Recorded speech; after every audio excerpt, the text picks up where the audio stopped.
तो जी हाँ दोस्तों, नमस्कार। आप सब कैसे? तो आप सब बढ़िया होंगे।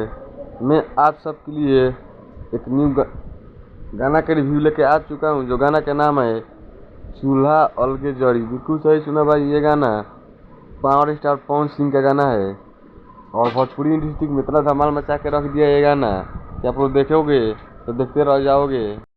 और दोस्तों जाइए यूट्यूब चैनल पर सर्च मारिए, सर्च मार कर देखिए चूल्हा अलगे जड़ी गाना, और गाना के लाभ उठाइए और बताइए गाना आप लोगों का ये कैसा लगा। ये गाना भोजपुरी इंडस्ट्री में इतना बढ़िया गाना है कि सपा हल्का मचाने वाला गाना है। और दोस्तों आप लोग जानते हैं कि ऐसे ऐसा गाना हम हर दफ़ सुने तो मेरे चैनल के सब्सक्राइब कर दीजिए और लाइक कर दीजिए और अपने दोस्तों के पास शेयर कर दीजिए। ऐसा ऐसा गाना मैं हर दफ़ लेके आते रहेंगे, आप लोग सुनते रहना। और दोस्तों मैं फिर कल ऐसा वीडियो लेके आऊँगा, मेरे चैनल पे बने रहना। टाटा।